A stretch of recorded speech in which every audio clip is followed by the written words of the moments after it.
You followed the rules. You worked harder than anyone else. You stayed late. You played the game with integrity and honor.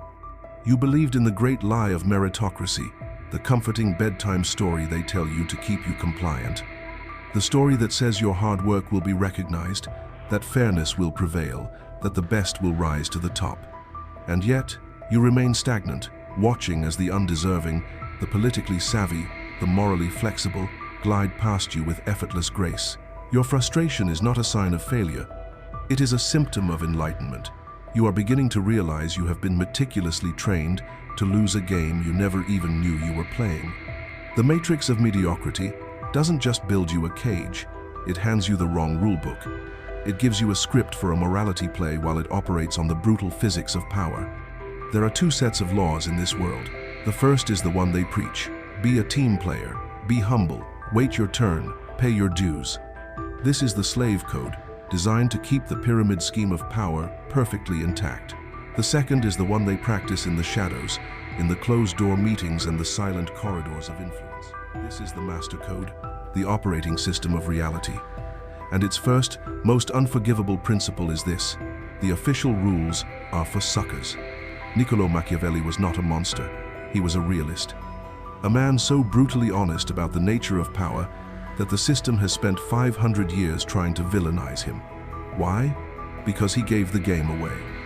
He revealed that power is not concerned with intentions, but with outcomes. It does not care about your virtue, only your effectiveness. It is a world where it is often safer to be feared than to be loved. This is the truth they pray you never learn, because a man who understands the real rules is a man who cannot be controlled. Let us discard the slave code. Let us burn the official rulebook. Here are 3 of the unspoken laws of power that truly govern your ascent. Law number 1. Appearances are the only reality that matters. You believe your results should speak for themselves. This is noble, and it is naive. The system does not reward the most competent. It rewards its perception of the most competent. The quality of your work is secondary to the quality of your narrative. The story you tell about your work, the visibility you create, the way you frame your victories and even your defeats, this is the actual battlefield. Your boss, your clients, your competitors, they do not have time to analyze your objective value. They operate on cognitive shortcuts, on impressions, on the projection of power. While you are in the trenches doing the hard work, the political player is in the general's tent, shaping the map of the war. You must become the master of your own propaganda. Document your wins. Quantify your value. Ensure your name is attached to success in the minds of those who matter. Never assume your worth is self-evident. It is not. In the theater of power, the best actor wins, not the best person. Law number 2. Loyalty is a tool, not a principle. They preach loyalty to the company, to the team, to the cause. This is a one-way street. Corporate loyalty is a myth designed to secure your compliance at the lowest possible price. Your loyalty is an asset to be invested, not a gift to be given away freely.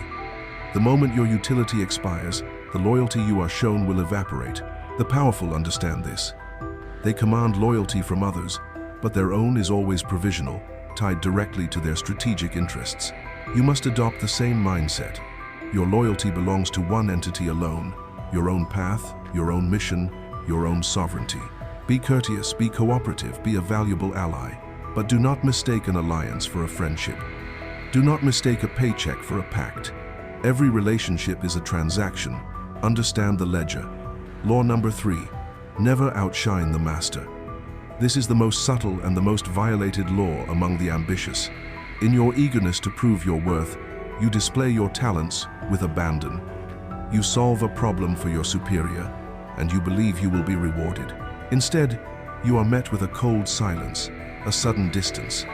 You have not earned a promotion. You have created a threat. You did not make your boss look good. You made him feel insecure, obsolete. Your talent has become a liability. The masters of the world do not surround themselves with the most brilliant subordinates, but with the most loyal and least threatening. Your power must be a hidden blade. You display it only when it is time to strike. In all other moments, you make your superiors appear more brilliant than they are. You give them the credit for your ideas. You make them the heroes of your victories. You let them shine in the sun while you operate from the shadows. This is not submission, it is strategy. You are not being a servant.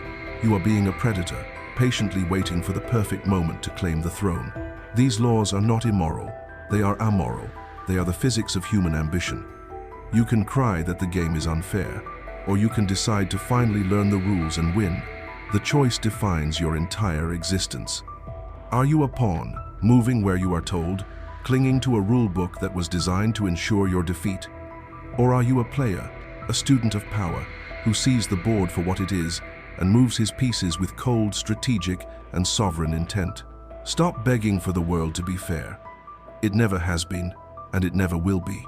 Instead, become powerful enough that fairness becomes irrelevant. That is the only path.